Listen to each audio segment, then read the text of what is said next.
Ahora mismo, mientras escuchas estas palabras, tus ojos están recibiendo fotones que tu cerebro convierte en una imagen visual. Tus oídos están captando vibraciones del aire que tu corteza auditiva traduce en sonido.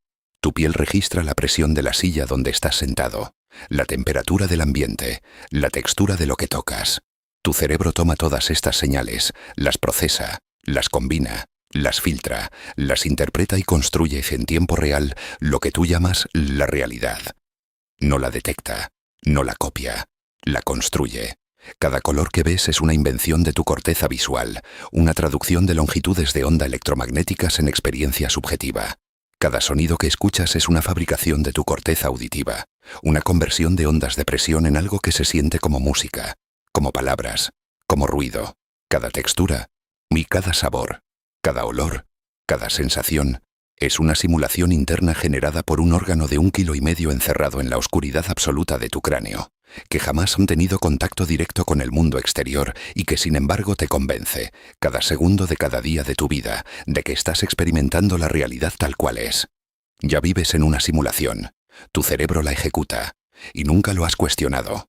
Pero aquí es donde la cosa se vuelve verdaderamente perturbadora, porque un número creciente de físicos, filósofos e ingenieros informáticos y cosmólogos no están hablando de la simulación que tu cerebro construye.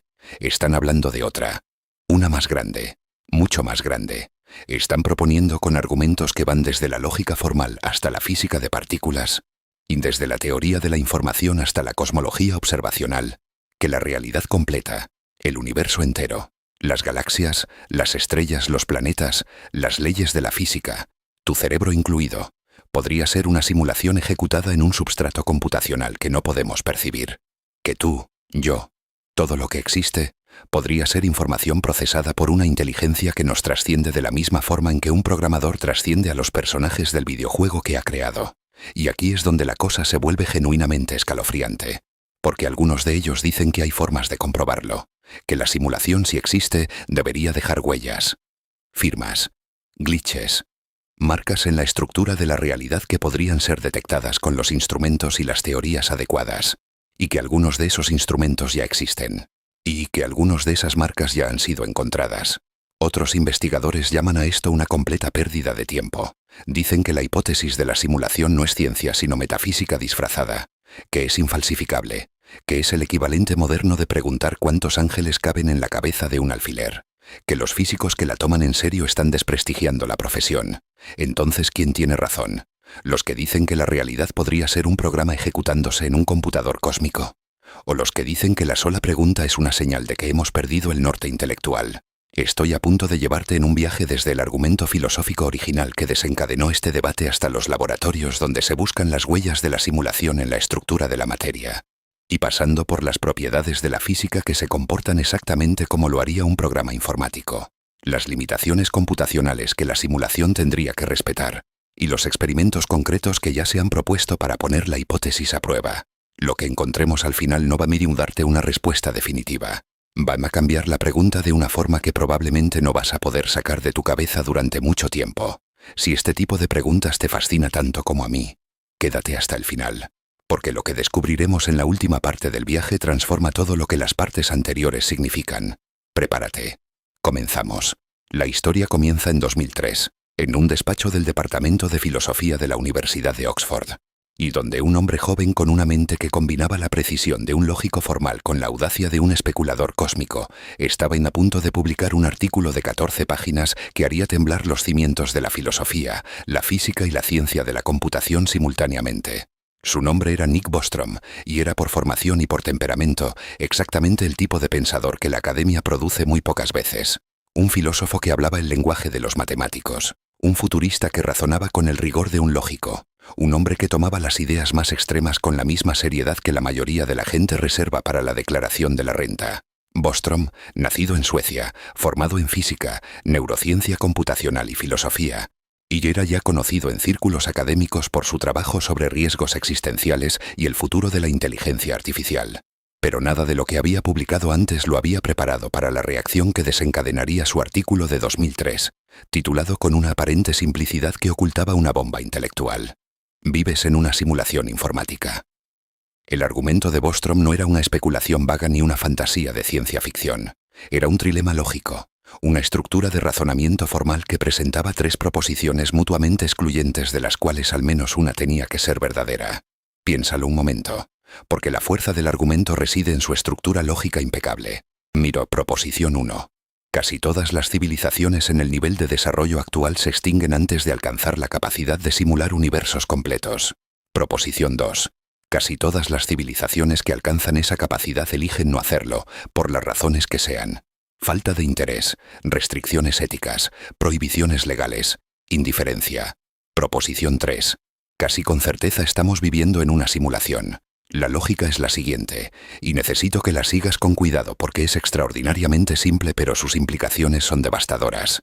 Si una civilización tecnológicamente madura puede simular consciencias en un ordenador, y si decide hacerlo, entonces por pura aritmética, el número de seres conscientes simulados superaría enormemente al número de seres conscientes originales. Si una sola civilización ejecuta 1000 simulaciones, cada una conteniendo miles de millones de consciencias simuladas, entonces por cada ser consciente real hay billones de seres conscientes simulados. Y si no tienes forma de distinguir si eres original o simulado, la probabilidad de que seas simulado es abrumadoramente mayor que la de que seas original. Es como si en una lotería con un billete ganador y un billón de billetes perdedores alguien te preguntara si tienes el ganador. Podrías tenerlo, pero la probabilidad dice que no. Lo que hace al argumento tan poderoso no es que demuestre que vivimos en una simulación, es que demuestra que al menos una de las tres proposiciones tiene que ser cierta. No puedes rechazar las tres. La lógica no lo permite. Y si crees que las civilizaciones avanzadas no se extinguen antes de alcanzar la capacidad de simular universos, y si crees que al menos algunas de ellas elegirían hacerlo, entonces la conclusión de que probablemente vivimos en una simulación se sigue con la fuerza de un teorema matemático. Imagina que estás en un edificio con 3 puertas. Detrás de una, la humanidad se extingue antes de alcanzar la superinteligencia. Detrás de otra, la humanidad alcanza la superinteligencia pero decide no simular universos. Detrás de la tercera, estás en una simulación. Las 3 puertas están cerradas. No puedes ver detrás de ninguna. Pero la lógica te dice que al menos una de ellas tiene que estar abierta. Y si rechazas la primera y la segunda, la tercera se abre automáticamente. Las implicaciones son asombrosas. Si vivimos en una simulación, entonces las leyes de la física no son leyes. Son reglas del programa. Las constantes fundamentales del universo, la velocidad de la luz, la constante de Planck, la carga del electrón, no son propiedades inherentes de la naturaleza. Son parámetros del software. El espacio-tiempo no es un escenario que existe independientemente. Es el entorno renderizado del programa. Y tú no eres un ser biológico que evolucionó por selección natural durante 4.000 millones de años. Eres un proceso computacional que cree haber evolucionado porque esa es la historia que el programa ejecuta. Pero en el momento en que el argumento de Bostrom fue publicado, la comunidad científica y filosófica lanzó un contraataque que fue, en muchos aspectos, tan riguroso y tan demoledor como el argumento original. Y la crítica más influyente vino de varias direcciones simultáneamente. Pero quizás la más articulada fue la de Sabine Hossenfelder, física teórica de la Universidad de Frankfurt y autora del blog y canal de YouTube Science Without the Gobbledygook. Hossenfelder, conocida por su escepticismo implacable y su negativa en dejarse impresionar por argumentos elegantes que carecen de contenido empírico, argumentó que la hipótesis de la simulación no es una hipótesis científica en absoluto. Es una hipótesis metafísica. No genera predicciones testables. No puede ser falsificada. Y por tanto, según el criterio de demarcación de Karl Popper, no es ciencia. Es filosofía. O peor, es teología disfrazada de filosofía disfrazada de ciencia. Y el argumento de Hossenfelder era directo y demoledor en su simplicidad. Cualquier anomalía que observemos en la física puede ser explicada como un glitch de la simulación o como física genuina que aún no entendemos. No hay observación posible que distinga entre las dos explicaciones. Si la simulación es perfecta, no podemos detectarla. Si es imperfecta, cualquier imperfección puede ser interpretada como física nueva en lugar de como un error del programador. La hipótesis es, en un sentido técnico preciso, irrefutable. Y una hipótesis irrefutable, según los estándares de la ciencia, no dice nada sobre la realidad. Lisa Randall, física teórica de la Universidad de Harvard, una de las científicas más citadas del mundo y experta en dimensiones extra y física más allá del modelo estándar, añadió otra objeción que era particularmente devastadora. El argumento de Bostrom asume que la consciencia puede ser simulada computacionalmente. Pero nadie ha demostrado que eso sea posible. No sabemos qué es la consciencia. No sabemos si es computable. Roger Penrose, Premio Nobel de Física, ha argumentado extensamente que la consciencia involucra procesos que no pueden ser replicados por ninguna máquina de Turing, por ningún ordenador clásico o cuántico. Si Penrose tiene razón, entonces la proposición 3 de Bostrom se derrumba porque es imposible simular consciencias, y el trilema se resuelve sin necesidad de invocar ninguna simulación. Para ponerlo en perspectiva, el argumento de la simulación es como un silogismo que dice: si los unicornios pueden volar, y si los unicornios existen, y entonces hay unicornios volando. La lógica del silogismo es perfecta, pero si los unicornios no existen o si no pueden volar, la conclusión no se sigue. Y nadie ha demostrado que las consciencias sean unicornios que puedan existir en un ordenador. Y la crítica era legítima, profundamente legítima. La carga de la prueba recae sobre quien hace la afirmación extraordinaria. Y decir que vivimos en una simulación es una de las afirmaciones más extraordinarias que se pueden hacer. Pero los proponentes de la hipótesis de la simulación no se rindieron. Y tenían argumentos nuevos, descubrimientos nuevos, observaciones nuevas que comenzaron a desplazar el debate en direcciones que nadie anticipó. El primer descubrimiento vino de un lugar completamente inesperado, no de la filosofía ni de la ciencia de la computación, sino de la física de partículas. En 2012, Silas Bean, del Instituto de Física Nuclear de la Universidad de Washington, junto con Zore Dawoodi y Martin Savage, publicaron un artículo que propuso por primera vez un test empírico concreto para la hipótesis de la simulación. Su razonamiento era elegante e ingenioso. Si el universo es una simulación, tiene que estar ejecutándose en algún tipo de red, un látiz computacional, una grilla discreta sobre la cual los cálculos se realizan. No puedes simular un continuo infinito en un ordenador finito. Tienes que discretizar. Tienes que dividir el espacio en celdas finitas, por pequeñas que sean, y calcular la física celda por celda. Y esa discretización, argumentaron Bean, Dawoodi y Savage, dejaría huellas observables. Específicamente, si el espacio-tiempo está discretizado a una escala suficientemente pequeña, los rayos cósmicos de ultra alta energía, partículas que llegan desde las profundidades del espacio con energías millones de veces mayores que las que produce el gran colisionador de hadrones, deberían mostrar un corte abrupto de energía a una frecuencia específica, determinada por el tamaño de la celda de la grilla. Y deberían mostrar una preferencia direccional, una anisotropía, alineada con los ejes de la grilla computacional. La suposición derivada era que la hipótesis de la simulación era puramente metafísica, sin predicciones testables. Bean y su equipo demostraron que eso no era cierto. Si la simulación usaba un látiz, como los que los propios físicos usan en la cromodinámica cuántica de látiz para simular las interacciones entre quarks, y entonces la simulación tendría una firma, una huella digital, una marca que podríamos buscar. Y lo intrigante era que algo similar al corte de energía predicho ya se observaba en la naturaleza. El límite GZK, el límite Grayson-Zatsepin-Kuzmin, un corte abrupto en la energía de los rayos cósmicos que llegan a la Tierra, por encima del cual casi no se detectan partículas. El límite GZK tiene una explicación convencional, la interacción de los protones de ultra alta energía con los fotones del fondo cósmico de microondas. Pero Bean señaló que la existencia de un corte abrupto de energía es exactamente lo que esperarías de una simulación con una resolución finita. No probaba la simulación, pero era consistente con ella. El segundo descubrimiento fue aún más desconcertante, y vino del corazón mismo de la física cuántica. Si la mecánica cuántica tiene una propiedad que ha desconcertado a los físicos durante casi un siglo, la complementariedad onda-partícula. Antes de que la midas, una partícula se comporta como una onda, una superposición de muchos estados posibles distribuidos por el espacio. Pero en el instante en que la mides, la onda colapsa, y la partícula aparece en un punto específico, no en varios puntos, en uno solo. ¿De dónde sale esa especificidad? ¿Cómo pasa de ser una nube difusa de probabilidades a ser un punto concreto en un lugar concreto? Y aquí está la conexión que hizo que muchos científicos se detuvieran a pensar. Esto es exactamente lo que haría un programa de simulación eficiente. Si estuvieras simulando un universo con recursos computacionales finitos, no renderizarías cada detalle de cada partícula en cada momento. Ni sería un desperdicio colosal de potencia de cálculo. En su lugar, renderizarías solo lo que está siendo observado. Solo calcularías los detalles cuando alguien o algo estuviera mirando. Exactamente como en un videojuego moderno, donde el motor gráfico solo renderiza con máximo detalle las partes del mundo que el jugador está observando, mientras el resto permanece en un estado de baja resolución o indeterminado hasta que se necesita. Sería como si vivieras en un mundo donde los objetos solo existen completamente cuando los miras, donde la luna, cuando nadie la observa, no tiene una posición definida, donde las partículas existen como probabilidades difusas hasta que algo las obliga a comprometerse con un estado concreto. Eso no es una metáfora, es la mecánica cuántica. Es exactamente lo que la física más probada de la historia nos dice sobre la naturaleza de la realidad. Pero el tercer descubrimiento fue el que abrió la puerta más radical de todas, y vino de la intersección entre la teoría de la información y la cosmología.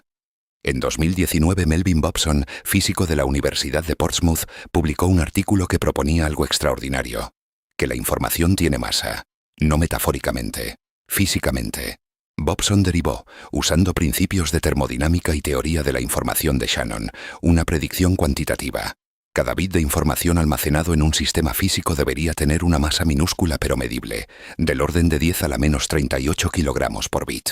Y propuso un experimento para verificarlo: aniquilar un par electrón-positrón y medir si los fotones resultantes llevan exactamente la energía predicha por la equivalencia masa-energía o si hay un exceso, un residuo que correspondería a la masa de la información almacenada en las partículas. La evidencia seguía acumulándose, y lo que revelaba era cada vez más difícil de descartar como mera especulación filosófica. Descendemos ahora por la madriguera, y cada nivel que exploremos va a ser más profundo, más extraño y más desafiante que el anterior. Empecemos por lo concreto, por lo que se puede medir. En la física que conocemos hay una serie de coincidencias que, acumuladas, componen un patrón desconcertante. La velocidad de la luz es constante. No puede ser superada. Es un límite absoluto e infranqueable para cualquier objeto con masa y para cualquier señal que transporte información. Desde la perspectiva de la física convencional, esto es simplemente una propiedad fundamental del espacio-tiempo. Pero desde la perspectiva de la simulación es algo diferente. Es un ancho de banda, un límite de procesamiento, la velocidad máxima hacia la que la información puede propagarse en el sistema. Todo programa tiene limitaciones de velocidad. Todo sistema computacional tiene un throughput máximo. Y en nuestro universo, ese throughput se llama velocidad de la luz. El principio de incertidumbre de Heisenberg establece que no puedes conocer simultáneamente la posición y el momento de una partícula con precisión arbitraria. Desde la física convencional es un límite fundamental de la naturaleza. Y desde la perspectiva de la simulación es una resolución finita. Un píxel. El límite de la grilla computacional por debajo del cual la simulación no calcula. No puedes hacer zoom infinito en un videojuego. Eventualmente llegas al píxel. Y en nuestro universo, la longitud de Planck, la escala más pequeña que la física reconoce como significativa, aproximadamente 10 a la menos 35 metros, podría ser ese píxel. La entropía máxima de una región del espacio es proporcional a su área superficial, no a su volumen. Este resultado, conocido como el principio holográfico, derivado originalmente del trabajo de Jacob Bekenstein sobre agujeros negros y formalizado por Gerard de 't Hooft de la Universidad de Utrecht y Leonard Susskind de Stanford, dice que toda la información contenida en un volumen tridimensional de espacio puede ser codificada en su frontera bidimensional, como un holograma, como una proyección, como si la realidad tridimensional fuera un render de datos almacenados en una superficie. Esto desafía lo que pensábamos sobre la naturaleza del espacio. Pero la cosa va más profunda. En 2017, un equipo liderado por James Gates, físico teórico de la Universidad de Maryland y miembro del Consejo de Asesores de Ciencia y Tecnología del presidente Obama, descubrió algo que lo dejó profundamente perturbado. Gates estaba trabajando en las ecuaciones de la supersimetría, una extensión del modelo estándar de la física de partículas, cuando encontró, incrustados en la estructura matemática de las ecuaciones fundamentales de la física, patrones que reconoció de su trabajo anterior en ciencias de la computación. Códigos de corrección de errores, específicamente códigos de bloques lineales autoduales, el mismo tipo de códigos que Claude Shannon había desarrollado en los años 40 para la transmisión fiable de información digital. Códigos de corrección de errores, en las ecuaciones de la física. Los mismos códigos que usamos en los navegadores de Internet para asegurar que los datos que recibes son los datos que se enviaron. Los mismos códigos que permiten que un CD rayado se reproduzca sin distorsión. Los mismos códigos que protegen la información contra la corrupción en cualquier sistema de comunicación digital. Gates describió su reacción en una entrevista que se hizo famosa. Encontré algo que me dejó perplejo. Encontré códigos de corrección de errores. Que ceros y unos, la misma clase de códigos que se encuentran en los navegadores web, incrustados en las ecuaciones que usamos para describir la física. Esto no prueba que vivimos en una simulación. Un defensor del punto de vista convencional argumentaría que la información y las matemáticas subyacen tanto a la física como a la computación porque ambas son descripciones del mundo real. y que encontrar patrones similares es una consecuencia de que ambas usan el mismo lenguaje matemático, no de que una sea producto de la otra. Es una objeción razonable, pero no elimina la inquietud de que la estructura más profunda de la física se parezca tanto a la estructura de un programa informático. Esto podría revolucionar nuestra comprensión de la naturaleza de las leyes físicas, pero el debate va mucho más profundo, que toca la naturaleza misma de la realidad. Porque si las leyes de la física son código, si las constantes fundamentales son parámetros, si el espacio es una grilla, si la velocidad de la luz es un ancho de banda, si la mecánica cuántica es renderizado bajo demanda y si las ecuaciones contienen códigos de corrección de errores, entonces la pregunta deja de ser si vivimos en una simulación y se convierte en algo mucho más profundo. ¿Cuál es la diferencia entre una simulación y la realidad? En 2022, el físico teórico y divulgador Avi Loeb, director del Departamento de Astronomía de Harvard, propuso un programa de investigación específico para buscar evidencia de simulación, analizar las anomalías en las constantes cosmológicas con la misma metodología que se usa para buscar bugs en software complejo. Y si las constantes físicas muestran el tipo de distribución estadística que esperarías de parámetros ajustados manualmente por un programador, en lugar de la distribución que esperarías de valores determinados por un proceso físico natural, eso sería evidencia sugestiva. Pero la revelación más extraordinaria no vino de la cosmología ni de la física de partículas.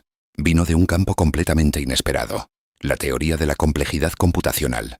Scott Aronson, científico computacional del MIT y una de las autoridades mundiales en complejidad computacional y computación cuántica, publicó un análisis fascinante que invirtió la dirección habitual del debate. En lugar de preguntar si la realidad es una simulación, preguntó: ¿qué tipo de computadora sería necesaria para simular la realidad? Y su respuesta fue extraordinaria. Y Aronson demostró que si la mecánica cuántica es correcta, como todo indica que lo es, entonces simular nuestro universo requeriría un ordenador cuántico de escala cósmica, no un ordenador clásico, no un superordenador convencional por potente que fuera, un ordenador cuántico con un número de qubits comparable al número de partículas del universo. Y aquí está el giro. Un ordenador cuántico de esa escala sería, en un sentido técnico preciso, indistinguible de un universo. No se parecería ni a un universo. Sería un universo. La simulación y la realidad serían la misma cosa. Esto plantea una paradoja extraordinaria. Si la única forma de simular un universo es tener un universo, entonces la distinción entre real y un simulado pierde todo significado. No es que vivamos en una simulación o en la realidad. Y es que la simulación y la realidad podrían ser categorías idénticas, dos nombres para la misma cosa, dos formas de describir el mismo proceso, la computación de información según reglas. Y esto conecta con algo que John Archibald Wheeler, el legendario físico de Princeton que acuñó el término agujero negro y que fue mentor de Richard Feynman, propuso en los años 80 con su famosa frase: "It from bit". La materia emerge de la información, la cosa surge del dato, el átomo surge del bit. Wheeler propuso que la realidad no está hecha de materia ni de energía, sino de información, que cada partícula, cada campo, cada fuerza, es en último término la respuesta a una pregunta binaria, un sí o un no, un bit de información. Si Wheeler tiene razón, y un número creciente de físicos cree que algo cercano a su visión es correcto. Y entonces preguntar si vivimos en una simulación es como preguntar si el agua es húmeda. La realidad es computación. La computación es realidad. No hay simulación versus realidad. Hay solo información procesándose según reglas, y nosotros somos parte de ese proceso. Esto podría redefinir lo que significa ser humano, lo que significa existir, lo que significa la distinción entre lo real y lo virtual que damos por sentada cada vez que apagamos un videojuego y volvemos al mundo real. Pero ¿qué significa todo esto para ti? ¿Para tu vida cotidiana? ¿Para la forma en que experimentas el mundo cuando te levantas por la mañana, desayunas, vas al trabajo, abrazas a alguien que quieres, tomas decisiones, sientes dolor, sientes alegría, sientes miedo? Si vivieras en una simulación, ¿cambiaría algo? ¿Sería tu dolor menos real? ¿Y sería tu alegría menos auténtica? ¿Serían tus relaciones menos significativas? ¿Serían tus decisiones menos tuyas? Piénsalo con honestidad. Si mañana un físico demostrara conclusivamente que vivimos en una simulación, ¿qué cambiaría en tu experiencia inmediata? ¿Seguirías sintiendo el peso de tu cuerpo en la silla? ¿Seguirías oyendo los sonidos de tu entorno? ¿Seguirías amando a las personas que amas? ¿Seguirías temiendo a las cosas que temes? La calidad de tu experiencia no cambiaría un ápice, porque tu experiencia no depende de si la realidad es fundamental o simulada. Depende de que sea experiencia. Y la experiencia es real independientemente del substrato que la sostenga. Un dolor simulado duele exactamente igual que un dolor real. Una alegría computada se siente exactamente como una alegría original. Y si tus neuronas son procesos en una grilla cuántica en lugar de átomos de carbono flotando en un espacio fundamental, tu experiencia de estar vivo no cambia. Lo que cambia es tu comprensión de qué significa estar vivo. Y esa comprensión tiene implicaciones fascinantes.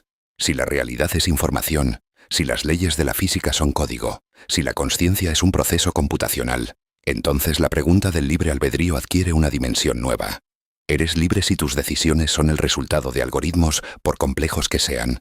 ¿O es tu sensación de libertad una parte del programa, un feature diseñado para que la simulación se sienta coherente desde dentro? La respuesta es, simultáneamente, sí y no. Sí, eres libre en el sentido que importa. Tus decisiones son tuyas, emergen de tu estructura, son expresión de quién eres.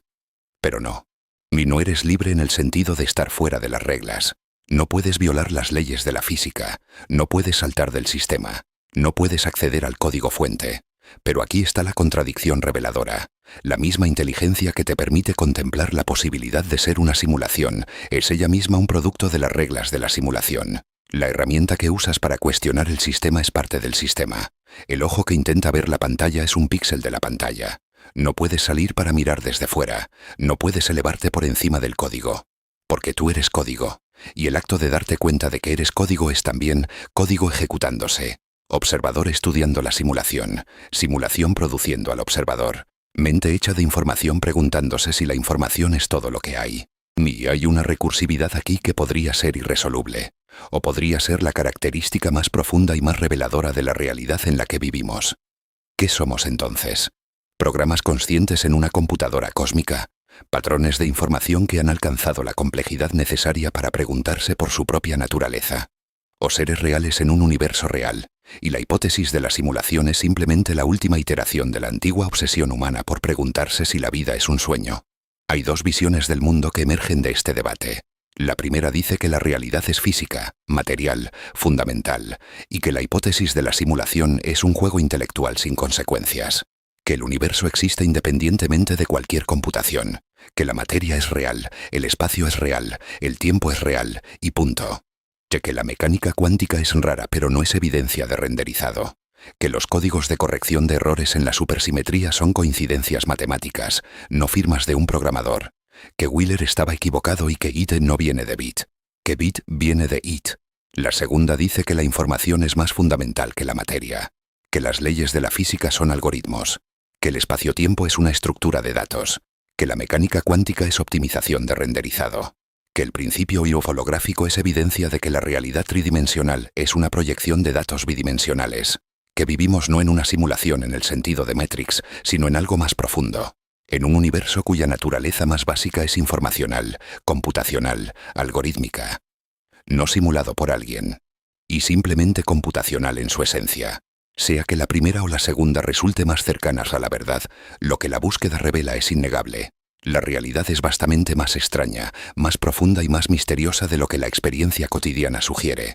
Y la frontera entre lo real y lo simulado, entre lo físico y lo informacional, entre la materia y el dato, es mucho más difusa, mucho más permeable y mucho más fascinante de lo que jamás imaginamos. La respuesta honesta es que seguimos de pie al borde de un misterio vasto. No sabemos si vivimos en una simulación. No sabemos si la pregunta tiene sentido. No sabemos si la distinción entre simulación y realidad es una distinción real o un artefacto de nuestro vocabulario limitado. Lo que sabemos es que la estructura de la realidad, al nivel más profundo que la ciencia ha alcanzado, y se parece más a información que a materia, se parece más a código que a sustancia, se parece más a un proceso que a un objeto. Pero recuerda dónde empezamos. Empezamos con tu cerebro, con la simulación que ya estás ejecutando, con el hecho de que nunca me has tenido contacto directo con la realidad exterior, que toda tu experiencia es una construcción interna, un modelo, una representación generada por un órgano encerrado en la oscuridad de tu cráneo. Y lo que descubrimos es que esa observación inicial, que ya vives en una simulación construida por tu cerebro, podría ser más profunda de lo que parecía. No solo tu experiencia es una simulación, la realidad que tu cerebro intenta simular podría ser, ella misma, una forma de simulación. Simulación dentro de simulación. Modelo dentro de modelo. Mi información procesando información sobre información. Somos el universo computándose a sí mismo. la información organizándose en patrones lo suficientemente complejos para preguntarse si es información, el código haciéndose consciente del código, los bits preguntándose si son solo bits o si hay algo más detrás de los bits, algo que justifique la experiencia de ser, de sentir, de preguntar. La búsqueda continúa, impulsada por la necesidad fundamentalmente humana, o fundamentalmente computacional, o fundamentalmente informacional, de entender no solo cómo funciona la realidad, sino qué es la realidad. Y si la respuesta resulta ser información procesándose según reglas, entonces quizás la pregunta más profunda no es si vivimos en una simulación, sino por qué la simulación se siente así, por qué hay algo que se siente ser tú, y por qué la computación se enciende desde dentro. ¿Por qué el código en algún nivel de complejidad que no entendemos deja de ser solo código y se convierte en experiencia? Esa pregunta, la pregunta de por qué la información genera consciencia, podría ser la pregunta más importante que cualquier ser, simulado o real, puede formular. Y la respuesta, si alguna vez la encontramos, no nos dirá solo si vivimos en una simulación, nos dirá que es la realidad misma. Y quizás, solo quizás, descubriremos que la respuesta siempre estuvo aquí, en la experiencia de estar vivo, en la sensación de preguntar, en el acto extraordinario e inexplicable de ser consciente en un universo que sea lo que sea, ha producido algo capaz de preguntarse qué es. Eso, simulado o no, es real, y eso es suficiente.